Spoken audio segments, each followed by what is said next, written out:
Icho nari nkenye nicho wampaye we, nicho yampaye, nari nkenye imbabazi, arambabarira yo nari nkenye imbabazi, arambabarira umwami wawe, nari mfite urubanza,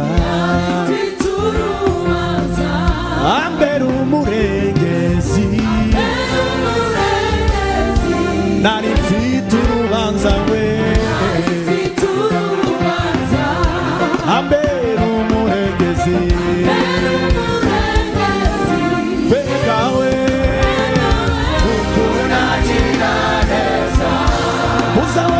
muze we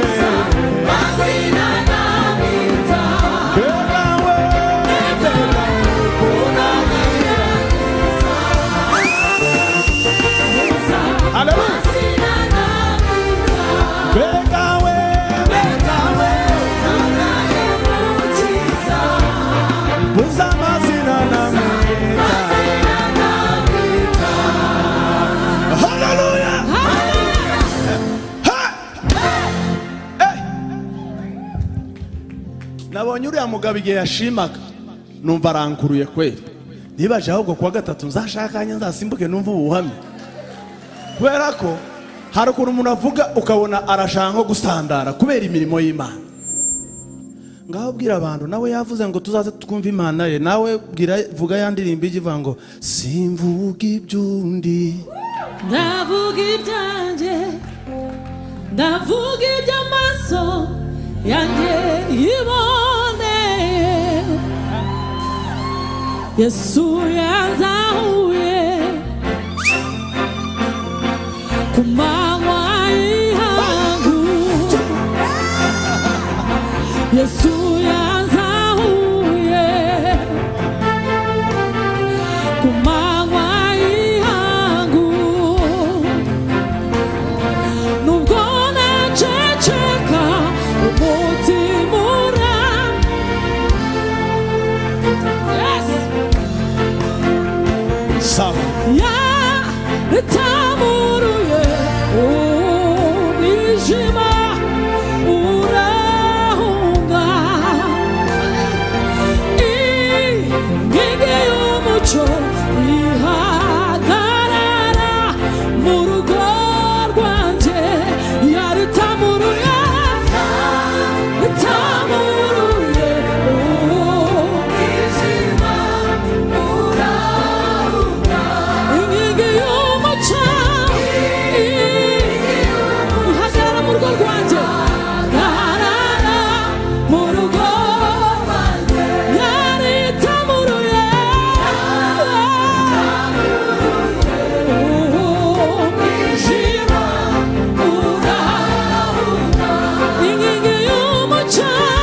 dufite ubuhamya haleluya twayivugiriza impundu na karori y'Imana.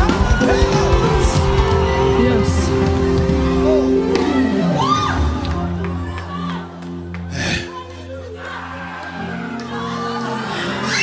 haleluya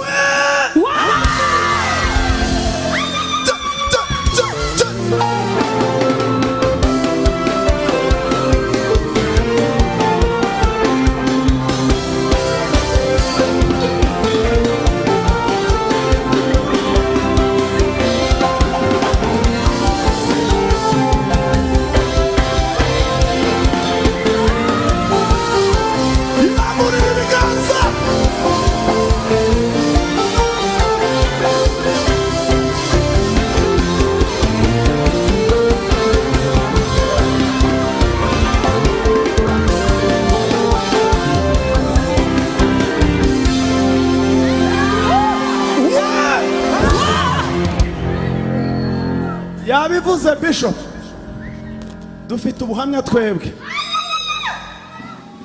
Haleluya. Abari hari hejuru namwe haleluya.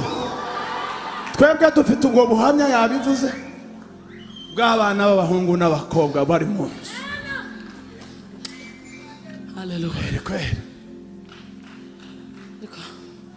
ubuhamya buvuga uramutse ugeze iwacu wabibona kweli. Hari umuntu twigeze kuza hano kumukorera akantu k'agasiripurize nawe yaribarutse n'uyu muyobozi wa gahunda namubonye ndamwibuka ndabara ariko nawe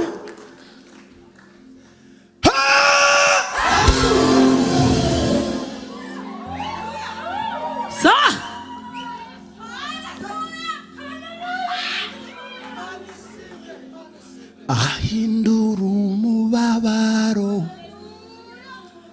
akawugira ibyishimo bisa nta kimwe kimunanira ibyo bihe bikuremereye n'uwigenga ahindura umubabaro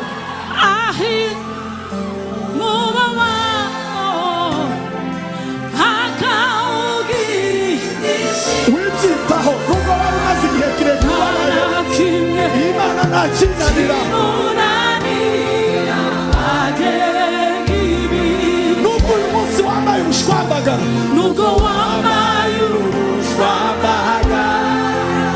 yakwambika umwenda w'igitare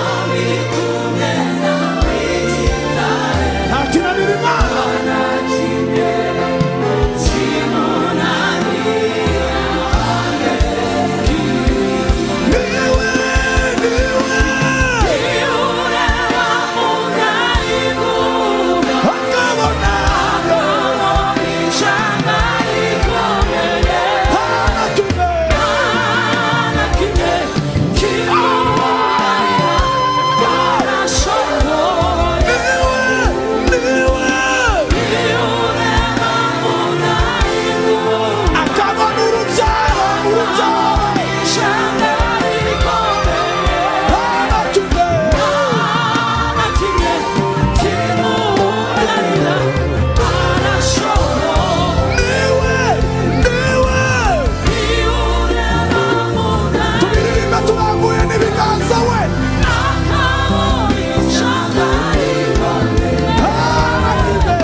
Bishop ndagukunda urabizi so bwa mbere mbivuze so bwa mbere na Bishop ndabakunda kandi ndabakunda bivuye ku mutima. Bishop ndagutumiye kumugaragara kandi nzanezezwa cyane no kukubona kandi nizere ko Bishop ntiyaza kumusigare byashoboka byo ntibishoboka aho umushumba agiye twese twerekezayo bavandimwe inshuti zanjye ni ukuri aha ni ahambere tuje kandi twizeye ko muzaza kubana natwe turabakunda murabizi ntitujya tubatenguha namwe ntimukadutenguhe imana mu ijuru umugisha.